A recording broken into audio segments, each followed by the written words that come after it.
এদিনাখনৰ কথা। এজন শিক্ষকে ক্লাছৰুমত পঢ়াই আছিল। শিক্ষকজনে সকলো ষ্টুডেণ্টক প্ৰশ্ন সুধিলে, সকলোৱে উত্তৰ দিছিল।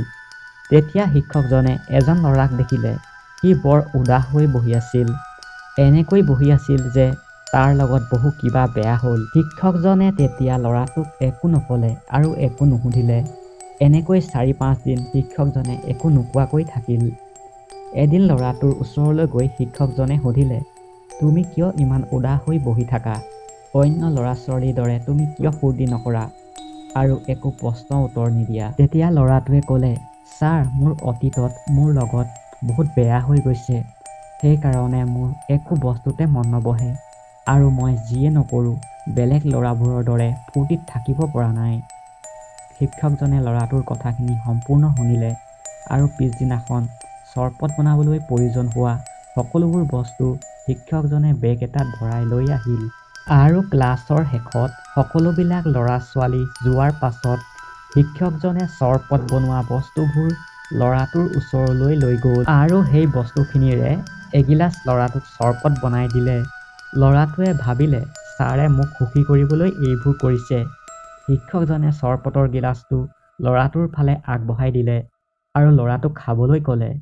ল'ৰাটোৱে যেতিয়াই চৰবতৰ এঘোট মুখত লৈছিল, তেতিয়াই তাৰ চৰবতৰ গিলাচটোত নিমখ বেছি হোৱা যেন পালে। ল'ৰাটোৱে শিক্ষকজনক ক'লে, ছাৰ, চৰবত গিলাচটোত নিমখ বেছি হ'ল। তেতিয়া ছাৰজনে ক'লে, ঠিক আছে দিয়া, মই পেলাই দিওঁ। তেতিয়া ল'ৰাটোৱে শিক্ষকজনক ক'লে, ছাৰ, ইয়াক পেলাব নালাগে। ইয়াত অলপ চেনি মিলাই দিলে মিঠা হৈ আৰু নিজেই ভাল হৈ যাব। তেতিয়া শিক্ষকজনে হাঁহি মাৰি ল'ৰাটোৰ ফালে চালে আৰু ক'লে, এই বস্তুটোৱে তোমাক মই এগিলাচ চৰবতৰ জৰিয়তে বুজাবলৈ আহিছিলোঁ। আমাৰ জীৱনটো এই চৰবত গিলাচৰ দৰে আৰু আমাৰ অতীতৰ যিবোৰ দুখৰ ঘটনা, সেই দুখবোৰ চৰবতৰ নিমখখিনিৰ নিচিনা। যেতিয়া আমাৰ অতীতত বহুত বেয়া হয়, যি কাৰণত আমাৰ জীৱনটো বহুত কঠিন হৈ পৰে, তেতিয়া আমি জীৱনত কিছুমান ভাল বস্তু এড কৰা প্ৰয়োজন। এনেকৈ চৰবত গিলাচটোত নিমখ বেছি হোৱাৰ বাবে চোকা হৈছিল, তাত অলপ চেনি মিহলোৱাৰ পাছত মিঠা হৈ গৈছিল। এইদৰে আমিও অতীতৰ কথা পাহৰি জীৱনত সুখ এড কৰিব লাগে, যাতে বেয়া স্মৃতিতকৈও ভাল স্মৃতি বেছি হৈ যায় আৰু আমাৰ জীৱনটো মিঠা আৰু সুখী হয়।